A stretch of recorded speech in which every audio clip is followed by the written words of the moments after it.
Cinta terbawa mati. Kisah ini terjadi di sebuah kampung di Biren, Aceh Tengah, kira-kira sekitar tahun 1970-an.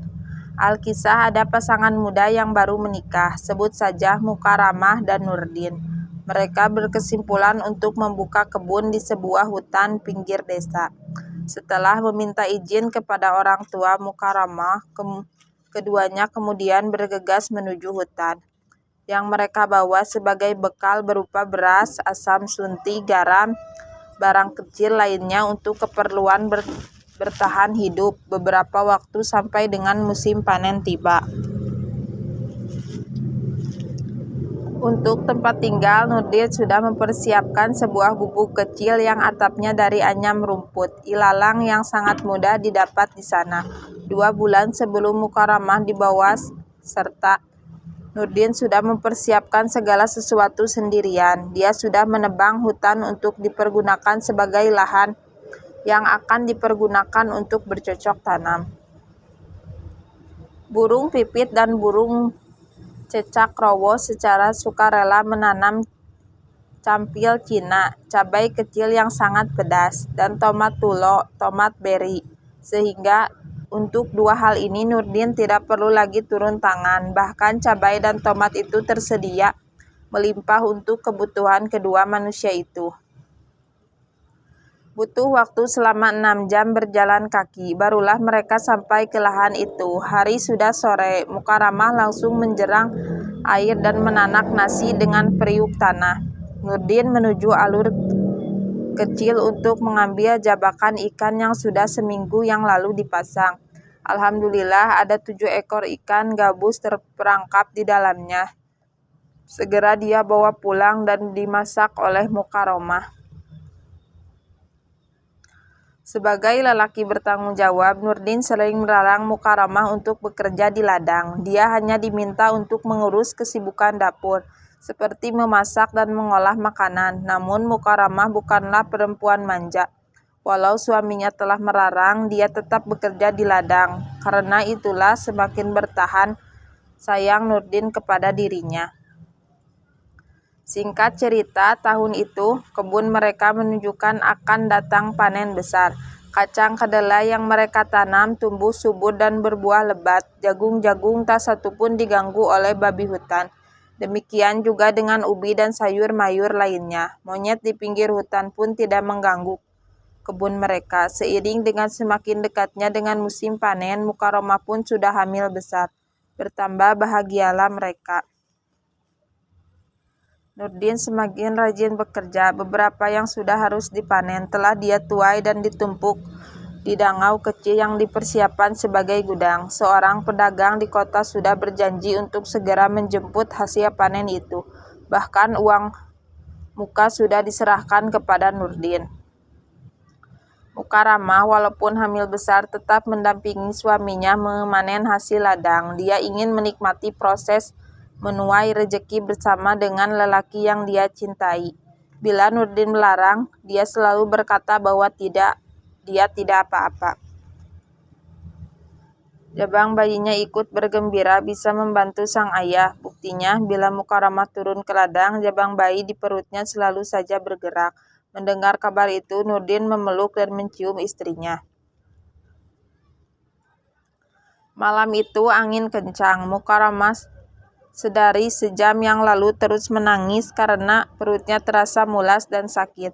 Nurdin menjadi serba salah. Mencari bantuan berarti meninggalkan istrinya sendirian di tengah hutan. Sedangkan tetangga terdekat berjarak 3 km jalan kaki. Itu pun jalan yang harus dilalui sangat sulit. Sering pula di sana melintas harimau dan beruang. Membawa Mukarramah dengan cara menggendong tentu bukan pilihan, namun Nurdin sudah tidak punya pilihan lain.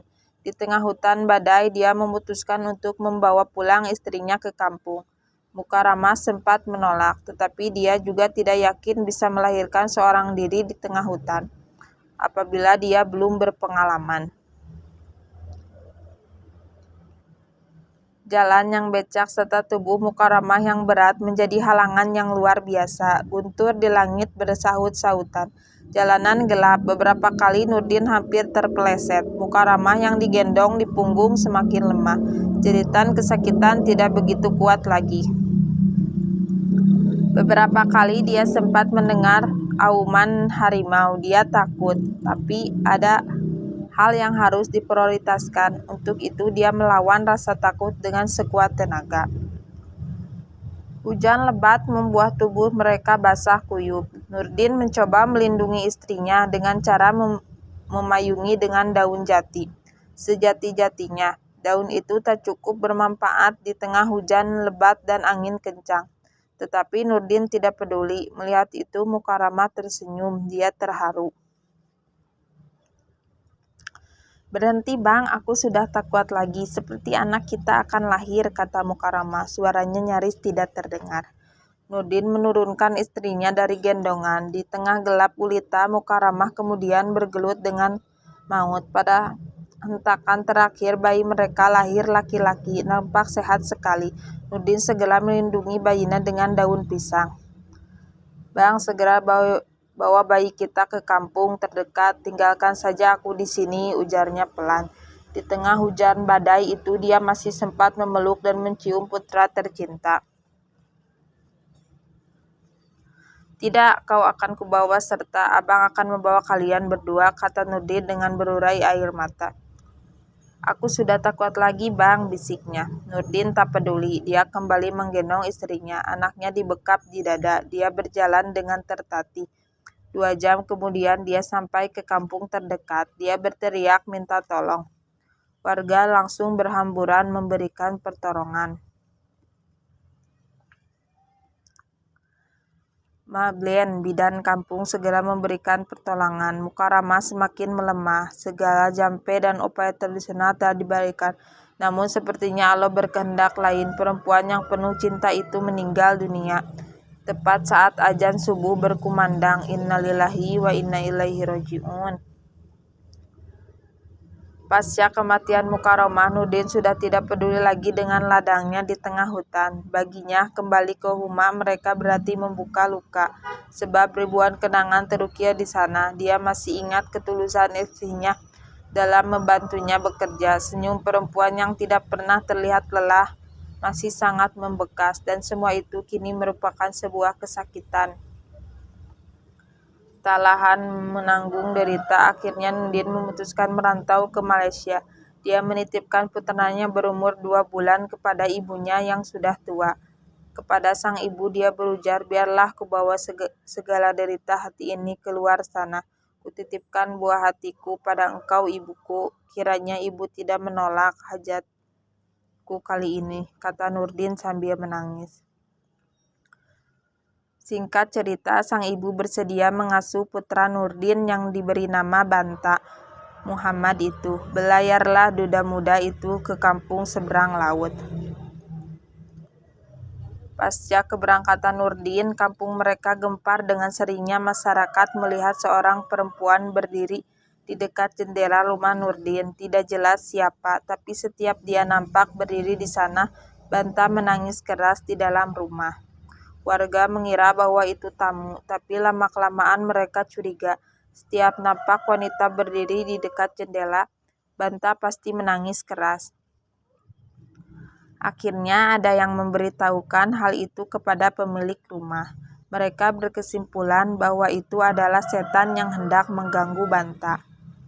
Segala dukun telah dipanggil, bukannya persoalan menjadi selesai, tapi bertambah parah, hingga akhir terungkap siapa perempuan misterius itu. Dia adalah Mukarramah. Pada suatu petang, Ibu Nurdin sedang memberi susu kepada Banta. Samar-samar dari luar dia melihat seorang perempuan berjalan ke arah rumahnya. Begitu sampai di pintu, sosok itu langsung menghilang. Kemudian Banta pun menangis. Ibu Nurdin mengenal sosok itu, sebab dia hafal betul wajah arwah menantunya. Lalu secara cepat dia merapai jambi-jambi. Suasana menjadi tegang ketika secara berkelebat wajah Mukarramah muncul di kamar bekas mereka tidur dulu. Kemudian secara cepat pula dia sudah di dekat Ibu Nurdin. Dia seperti meminta agar bisa menggendong anaknya. Sudahlah Mukarramah, engkau sudah di alam lain, relakan anakmu aku asuh. Kalau kau sayang padanya dan pada suamimu, janganlah engkau selalu datang, kasihan anakmu ini. Bila kau kunjungi dia akan sakit, tak tahukah engkau soal itu, ucap Ibu Nurdin. Mukarramah seolah tak rela, dia sempat protes pada apa yang disampaikan oleh mertuanya dengan cara memecahkan piring di dapur. Sungguh engkau tidak berbudi, kalau demikian aku yakin bila kamu bukan Mukarramah, tapi iblis laknatullah, kata Ibu Nurdin dengan muka merah. Antara marah dan takut menjadi satu. Usai dia mengatakan demikian, kondisi rumah langsung tenang. Banta pun menghentikan tangisannya. Kunjungan Mukarramah kembali berulang. Dia biasanya datang bila menjelang maghrib, selalu saja perilakunya sama. Juga menghilang setelah dimaki sebagai menantu yang tidak berbudi. Kali lain di malam-malam yang pekat, warga mendengar tangisan perempuan di kebun belakang rumah Nurdin. Pertama mereka berpikir itu suara musang yang putus cinta karena betinanya dibawa lari oleh musang lainnya. Akan tetapi semakin disimak semakin jelas bila itu tangisan disertai rutuk yang mengundang duka. Bak Nurdin, hik hik hik hik. Teganya engkau tinggalkan aku sendiri di sini. Kau tak sayang pada kami. Kenapa kau tak bawa aku, Bang? Lupakan engkau, Bang Nurdin. Bahkan kita sudah pernah berjanji untuk hidup dan mati bersama. Lupakah engkau, Bang Nurdin, bahwa aku sangat mencintaimu? Ucap sosok itu sambil menangis. Warga yang mendengar kalam itu langsung berkesimpulan bahwa itu hantu Mukarramah. Berarti dia sudah bangkit dari kuburnya. Ini tidak bisa dibiarkan. Semakin hari hantu Mukarramah semakin liar. Dia mulai mendatangi perempuan hamil. Seringkali dia memasuki ibu-ibu yang hampir melahirkan. Kepada manusia, dia mengaku rindu kepada Nurdin dan Banta. Dia ingin dipertemukan dengan mereka. Ketakutan merebak ke seluruh kampung. Berpuluh dukun sudah pernah datang menjampi, namun tak satu pun yang berhasil. Bahkan kepada beberapa dukun dia menampakkan diri dalam wujud yang menyeramkan. 1-2 dukun malah dibikin tumbang, dihajar habis-habisan oleh arwah Mukarramah. Pernah suatu ketika seluruh pengunjung warga kopi dibuat lari tunggang langgang. Dengan tiba-tiba Mukarramah muncul untuk membeli kopi. Sang pemilik warung kurang menyadari. Dia baru tahu bahwa yang memesan kopi adalah Mukarramah. Setelah dia mulai menuang kopi dengan saringan yang diangkat tinggi-tinggi. Tubuh lelaki itu langsung kaku. Mukarramah menatapkan dengan tajam. Untunglah dalam kondisi kritis demikian Pak Imam datang. Dia langsung menghardik Mukarramah dengan membaca ayat-ayat pengusir setan.